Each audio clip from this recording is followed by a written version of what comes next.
Salam sejahtera, saya Coach Z. Motivasi hari ini adalah relaksasi.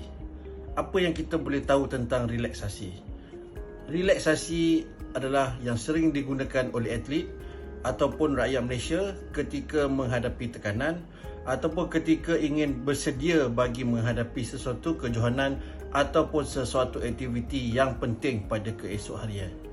Relaksasi dapat dilakukan dengan tenang dengan melakukan apa yang kita suka, apa yang kita minat, kerana ia dapat membantu kita dalam persediaan seharian. Bagi rakyat Malaysia, relaksasi adalah sesuatu yang mengelakkan kita daripada stres, mengelakkan kita daripada berasa marah, mengelakkan kita daripada tertekan. Kerana relaksasi dapat digunakan dengan baik apabila kita dapat menguasai minda kita serta dengan apa yang kita lakukan. Sebagai seorang atlet ataupun rakyat Malaysia, berbagai-bagai jenis relaksasi kita dapat lakukan. Yang pertama adalah ketika kita berehat dan tenang, iaitu kita hendaklah melakukan aktiviti seperti bermain game ataupun beriadah ataupun bersama keluarga kita untuk merelakskan atau menenangkan perasaan kita bila kita menghadapi tekanan. Tetapi bagi atlet, bagaimana kita melakukan relaksasi tersebut? Kerana relaksasi perlu dilatih. Dia tidak boleh datang secara tiba-tiba tanpa kita menguasai sesuatu relaksasi tersebut.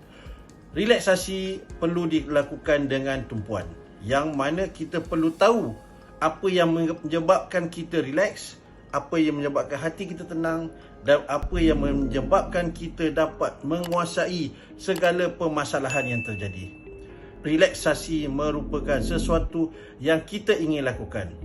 Apabila kita rasa stres, kita perlulah melakukan relaksasi yang kita suka.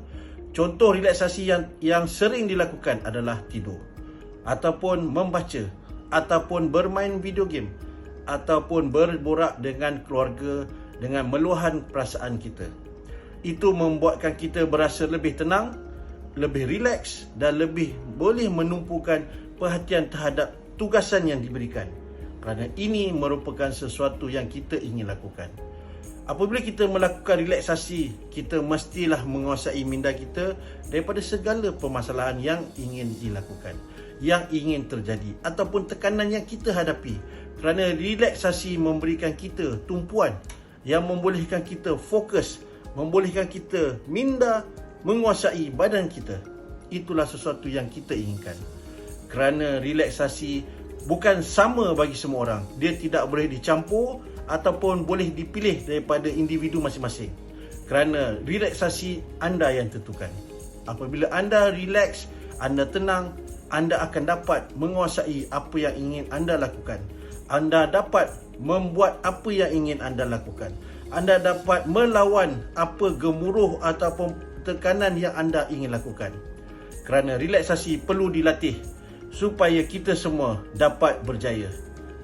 Rakyat Malaysia dan atlet semua, latihlah relaksasi anda dengan hati anda supaya ia dapat menenangkan anda menghadapi cabaran yang ingin anda lakukan. Saya Coach Z. Terima kasih. Canon, delighting you always.